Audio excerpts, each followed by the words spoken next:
The third generation was released in 2011 and is now actively resold in the secondary market. Only in Moscow on one internet site there are more than 200 ads.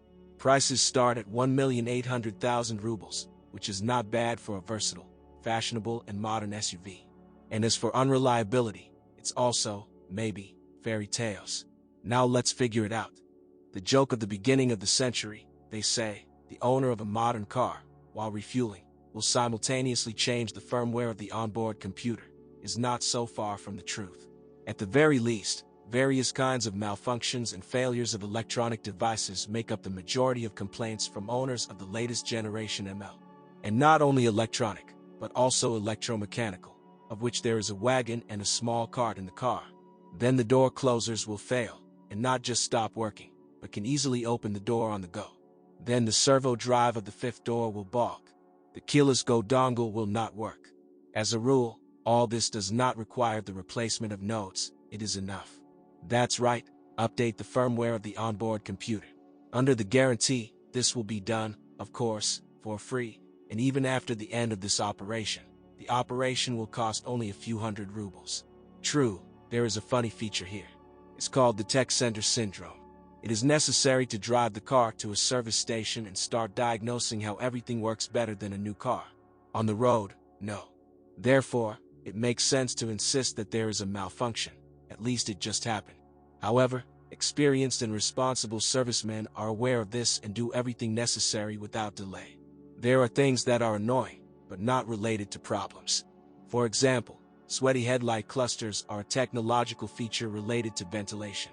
Replacing the membranes in this case does not help much. Or a barely noticeable rattle of the exhaust system on cold diesel engines is not treated and disappears after a couple of minutes of engine operation by itself. But the rear parking sensors that are chronically not working in the spring are just a reason to call on the service station. Wiring does not withstand the aggressive environment of our winter roads. However, there are no major systemic problems, but there are many complaints, as they say, of a one-time order.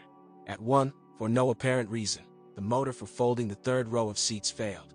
For another, the seat heating works with a delay of several minutes. There are errors in the autonomous engine heater and the roof system. Both, of course, would basto. Once in a while the turn signals work. Everything would be fine, solvable, but given the cost of the car. In second place in terms of the number of complaints is the suspension. You can buy a Mercedes Benz with pneumatics and springs.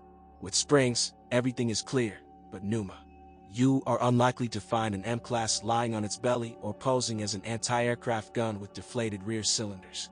Air suspension failure most often starts with knocks from the rear. It should be noted right away that the relative unreliability of the suspension is the result of its exceptional comfort. Where other car owners slow down, ML flies by without braking or noticing bumps. And taking into account the fact that the suspension changes the degree of rigidity and the majority drives in the comfort mode, then the loads on it are increased. The stabilizer rods, position sensor levers fail, tightness suffers. There are, although rare, electronics failures due to loss of contacts and rotting wires with insulation damage. Previously, the cylinders themselves were also wiped, but in the third generation, no one had ever encountered this. Suspension repairs are expensive and very expensive, depending on what is being replaced. One cylinder costs about 70,000 rubles, plus a replacement, another dozen, but one by one, as you understand, they don't change. Stabilizer struts will cost 2,000 with a penny pay for work. Rarely, but there are cases when it is possible to get rid of knocks by an elementary broach of the rear suspension. Not every official Mercedes-Benz service will understand what it is all about. Everyone knows that diesel engines from Mercedes-Benz have always been the most reliable. No, now they are also reliable, but no longer ideal. But on ML they are still more popular than gasoline ones. Since 2011, 2 diesel engines have been installed. The most popular was OM642. Very reliable and economical motor of the Blue TEC series, with a capacity of 258 horsepower, with pleasure using our branded diesel fuel and without much joy biting it with urea. He was noted for only one defect, but what? Avalanche-like wear of the balance shaft gear, followed by chain slippage, displacement of the injection and exhaust phases, sintering of catalyst grids. The repair costs 1,500 euros, taking into account spare parts and the need to remove the motor. The manufacturer knows about the malfunction. The motor was modernized, but the revocable company never happened. Fortunately, there were isolated cases on the M-Klasse, CLS, and W221 got more. A less powerful OM651 on a heavy SUV does not seem to be the best option. They put it in order to reduce tax deductions and customs payments.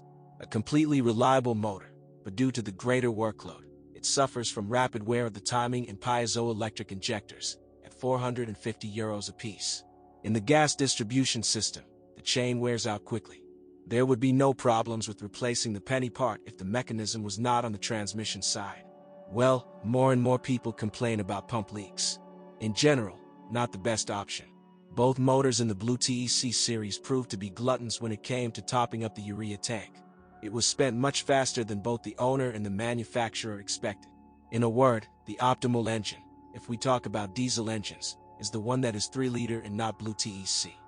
There were 4 petrol engines, from 250 to 410 horsepower, with.